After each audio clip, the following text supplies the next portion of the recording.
imorat qurishdan oldin albatta izolyatsiya mahsulotlaridan foydalanish bu sizga kelajakda kommunal to'lovlardan iqtisod qilishga sabab bo'ladi. Bugun sizlar bilan izolyatsiya mavzusida gaplashamiz. Xo'p, izolyatsiya mavzusida o'tgan safargi videolarimda, ya'ni Telegramga, Instagramga qo'ygan videolarimdan keyin juda ko'p fikrlar, mulohazalarga sabab bo'ldi. Ko'pchilik izolyatsiyani qanaqa qilish to'g'ri bo'ladi. Masalan, podvoldagi qilinadigan izolyatsiya, imoratda o'zini termiz holatiga olib keladigan izolyatsiya va albatta tom yopilgandan keyin tomni o'zida mansarda bo'lish holatlari, terrasa bo'lish holatlari, albatta terrasada izolyatsiya tomda bo'lmaydi, u yerda bo'ladi. Mana shunaqa izolyatsiya turlarini hozirlar bilan ko'rib chiqamiz. Mana bugun Vodnikdagi imoratimizni o'sha bir hafta oldin boshladik. Katlavanda qaz bo'lgandan keyin e'tibor berib qarasanglar, imoratimizning podvol qismi 1 metr gruntdan keyin shag'al bo'lgan. Ya'ni shag'al bo'ladigan joylarda albatta yaqin masofada o'sha suv chiqish imkoniyat, suv chiqish ehtimoli juda ham katta. Bu yog'imizni biz 3,5 metr qilib qazganmiz. Sababi 5 metrdan keyin suv chiqish ehtimoli bo'lganligi uchun va qo'shnida imoratlarda men o'zim ham ko'rib keldim. Chuqurroq qazib olishgan va suv chiqqan holatlari bo'lgan, u albatta uy egasiga ortiqcha sarf xarajat bo'ladi. Misol uchun mana shunaqa imoratga o'tgan yili mana bir tanishim imorat qurganida $12,000 ortiqcha sarf xarajat qilgan. Sababi grunt o'rganib chiqilmagan va katlavan qaz bo'lgandan keyin oradan o'sha 2 kun o'tgandan keyin, ya'ni padushka qismini o'sha boshlashdan oldin imorat tagidan o'sha katlavan qismidan, podvol qismidan suv chiqishni boshlagan. Endi mana bu Vodnikdagi obyektimizni biz 3,5 metr qaz bo'lganimizdan keyin birinchi qilgan ishimiz albatta 10 santimetr darojniy setga qo'yib iskashga quyganmiz. Ya'ni iskashkamiz monolit sifatida, monolit qilib to'liq qilib 10 santimetr quyganmiz. Monolit deganda o'zi aslida iskashkani o'rnida monolit quyiladi. Bu 20 santimetr va 20 dan yuqori bo'lgan beton quyadigan holatlarda albatta armiyarimni setkadan foydalangan holatda bu monolitli iskashka deyiladi. Bizda monolitli iskashkani o'rniga setishni iskashka, ya'ni 10 santimetrga quyganmiz va ustidan mana O'zbekistonda ishlab chiqarilgan to'ldan foydalanganmiz.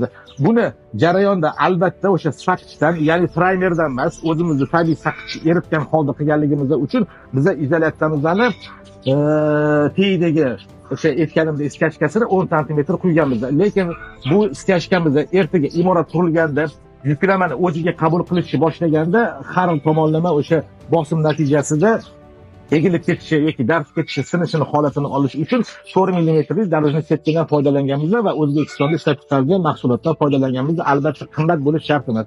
Mana shu holatda bu podvolimizni izolyatsiya qilishdan maqsad aytganimdek 5 metrdan keyin, 5 metr chuqurlikdan keyin suv chiqish ehtimoli bo'ladi. Chunki bizda Beshtemir tumanidamizda bilasizlar, Chirchiq daryosini oqib o'tgan bo'lsa katta kanallar borligi uchun baribir suvni o'ziga jalb qiladigan ehtimoli katta.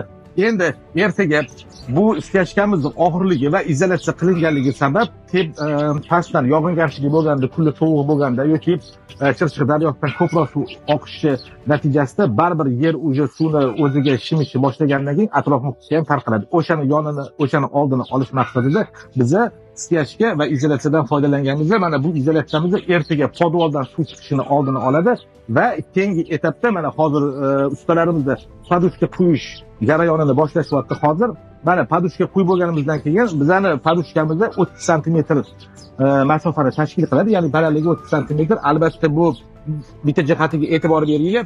Mana hozir izolyatsiya bilan baravar bo'lib turibdi. Buni beton quyishdan oldin 7-10 santimetr balandlikda bu armiyarimni setkamizni ko'taramiz va padushkani quyamiz. Endi bu jihatiga e'tibor berish kerak bo'ladi. Padushkani quyib bo'lganimizdan keyin birinchi etap fundamentimizni quyib bo'lgandan keyin albatta biz kengroq joy olganmiz. Ertaga izolyatsiyani yonidan, ya'ni mana shu padushka quyilgan joydan turib to'l bilan birinchi sloy quygan fundamentimizdan ustiga izolyatsiyani olib kelamiz. Sababi zazor qolish kerak emas. Va shu bilan birga uchinchi etap fundamentimizni quyib bo'lgandan keyin o'sha to'xtagan joyidan yana izolyatsiyani qilib turib, uni rigeldan oldin o'sha fundament ustigacha olib kelib qo'yamiz. Taxminan 10-15 santimetr masofada yopiladi. Endi bu izolyatsiyalarni hammasini qilishdan birinchi maqsad albatta podvoldan chiqadigan daxni yonini olish va ertaga izolyatsiyadan asosiy qilinadigan maqsad boshida aytib o'tganimdek, sizlar kommunal to'lovlardan nisbatan juda ancha iqtisod qilgan bo'lasizlar. Endi ko'pchilik hozir savol berishi mumkin.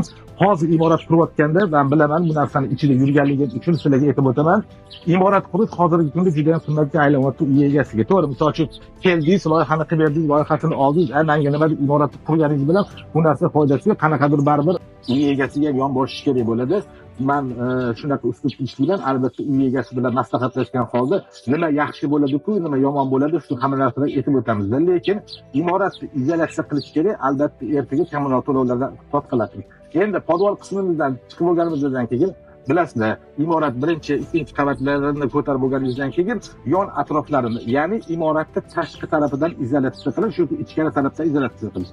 Tashqi tarafdan izolyatsiya qilsak, siz nisbatan qimmatroqga aylanadi, chunki hozirgi izolyatsiya mahsulotlari sifatli va qimmat bo'lganligi uchun hozir siz uchastka qurayotganingizda bu sizga ancha-muncha cho'nchagingizga rasxod bo'lish jarayoni bo'ladi.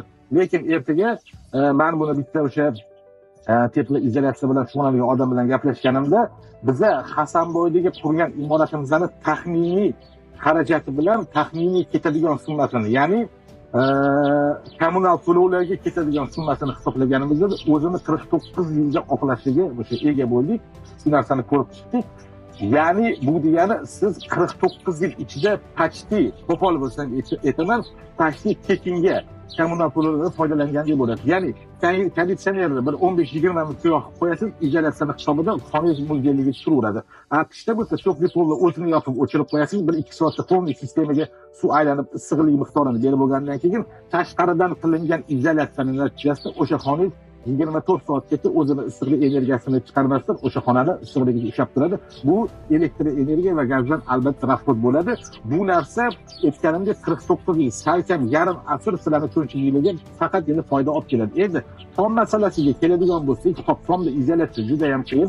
Uni etaplari juda qiyin. Ya'ni birinchi etapida nimadir suv izolyatsiya qilinadi, undan keyin o'sha parashyut bilan o'zini har xil izolyatsiya materiallar bilan qiladi. Bitta joyda shu narsani qilinganda o'tgan yili, lekin suv oqdi baribir qor yomg'irlarda, lekin biz o'sha tekshirish natijasida biz shu narsaga amin bo'ldikki, tomdan, ya'ni tunkani orasidan, tunkani ichidan hech qanaqa yomg'ir qor eriganlarda suv o'tmagan. Bu kondensat hosil bo'lishi natijasida, ya'ni izolyatsiya vaqtida to'g'ri qilinmaganligi natijasida kondensasiya hosil bo'lgan va o'sha natijasida mansardamizdagi suv to'planib ko'p darajada даже suv toshdi degan ma'noda ham olib kelishdi, chunki har bitta burchlarni qaraganimizda chelaklarni qo'yib qo'yishgan, chelaklar уже to'l bo'lganda, qanaqadir 2 soat 3 soat ichida bu kondensat yig'ilish natijasida hosil bo'lgan. Bizga shunda uy egasi murojaat bilan chiqdi, aka mana qor yomg'ir yog'di, sizlar qilib bergan tomdan suv o'tdi. Biz uni tekshirganimizdan keyin o'sha izolyatsiya qilgan odamlarni chaqirganimizdan keyin ular o'zligidan olishdi.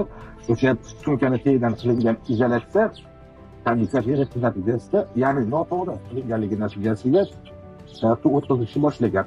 Endi bu narsani ham oldini olish uchun albatta mutaxassisga murojaat qilish kerak va imoratni qurishdan oldin izolyatsiyasiga e'tibor berib, mana o'sha loyiha qilinayotganda qanday izolyatsiya qilinadi, nimadan qilinadi, u asosiy holatlarda berilmaydi, lekin buni imoratni qurayotgan prorab, o'ziga uverinli tajribaga ega bo'lgan prorab mana shunaqa holatlarda izolyatsiyada qilishni maslahat beradi va iloji bo'lsa mana shu podvaldan chiqadigan izolyatsiyamizga qimmat material ishlatishimiz shart emas. O'zbekistonda ishlab chiqarilgan mahsulotlar ham juda ham sifatli. Mana shunaqa izolyatsiya qilib, aytganimdek, poduchkani ko'tardik, bir sloj fundamentni ko'tardik, izolyatsiya qildik. Shunaqa qilib podvaldan chiqib oladigan holatiga olib ketsanglar bo'ladi. Va bu tashqaridan yog'adigan yomg'ir qorlarni poliv, ya'ni огородlar bo'ladimi, tomorqa bo'ladimi, xullas polivnoy sistemada oqadigan suvlarni ham imoratni podvalidan o'tib birinchi o'rinda poduchkaga, keyin fundamentga va imoratga o'ziga zarar beradigan holatlarni yo'qotsa bo'ladi. Mana shu izolyatsiya haqida men sizlarga bermoqchi bo'lgan qisqacha obzor deymiz, ma'lumot deymiz, shuni berib o'tdim, lekin o'sha oldingi videolarimda aytib o'tgandek, izolyatsiya juda ko'p va mashaqqatli mavzu hisoblanadi, qiyin vazifa, qiyin ish hisoblanadi. Buni xudo xolasa mana bu yilgi imoratlarimizni qurish jarayonida sizlarga yana batafsilroq va to'liqroq ma'lumot berishga harakat qilib o'taman. Obuna bo'lishni unutmanglar. Salomat bo'linglar.